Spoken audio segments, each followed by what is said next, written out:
Thank you for visiting my channel. Today we are going to be talking about Doctor Strange and the Multiverse of Madness. Today we're going to be breaking down a theory that I have that might just reveal what the plot for Multiverse of Madness is. So sit back, relax, and here we go. It's no secret that the Multiverse of Madness, well, is going to be about the multiverse. But when exactly is it going to take place? Obviously, they're trying to make it seem like it could take place after the events of Spider-Man No Way Home. They speak many times of Strange casting a spell that caused trouble in the multiverse. I did what I had to do to protect our world. Now, it seems very likely that this spell is going to be the one that was the focus of Spider-Man No Way Home. They're probably not going to name drop it due to the fact that, well... This time, make everyone forget who Peter Parker is. Make everyone forget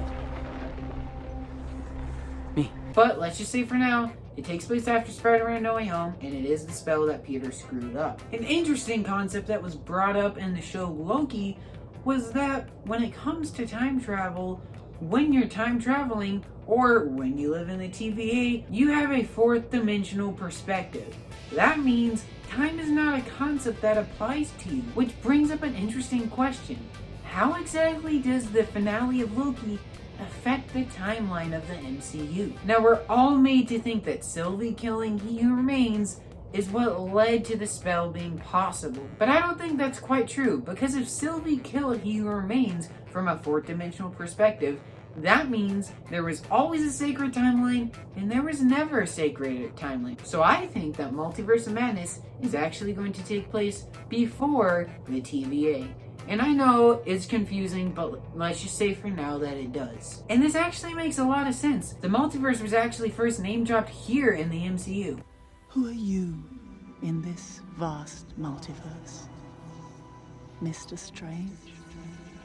And that was 2016, before anything about the multiverse was explored deeply. So the spell that Strange casted didn't break the multiverse, it just explored an already broken multiverse. So now the Illuminati, led by Sir Patrick Stewart himself, is going to have to prosecute Strange for his actions. Now clearly, Strange and Wanda will team up, at least for some part of the movie.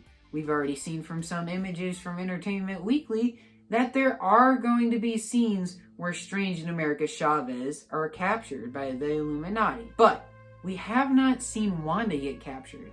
And I think that's because she's too powerful for them. And in fact, the reason the Illuminati might capture them could just be the fact that Strange starts teaming up with Wanda and they're getting too dangerously close to doing something wrong. And we see her family's Westview house in this scene in the official trailer, which makes me think that she will get ever so close to finding her family before she gives up to save the multiverse. But that's not exactly related to this. One thing a lot of people are confused about in this trailer is this scene right here.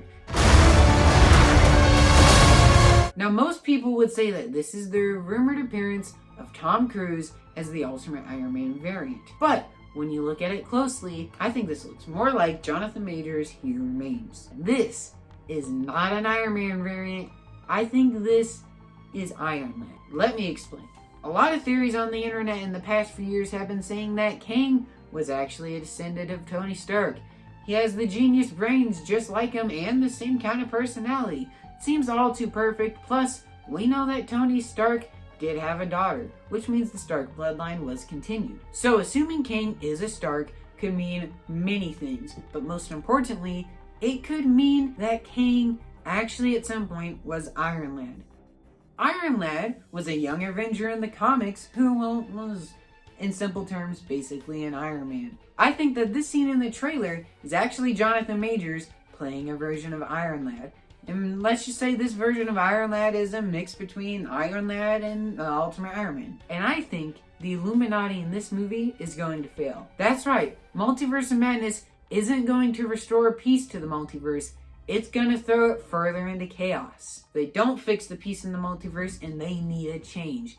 That change is going to be the TVA. Iron Lad is going to form the TVA by the end of this movie. And this would make a lot of sense because there has to be something that would drive He Who Remains to the point to take away people's lives. And I know, this will not be the last movie that features Jonathan Majors as King / Immortus / Inhumans / Ironland, possibly, because he will make an appearance for most of Ant-Man and the Wasp Quantumania. So, I think Quantumania is going to further explore Kang's backstory. So I think the big twist that's going to happen in the MCU right now is not that Kang's being set up to be the next big villain.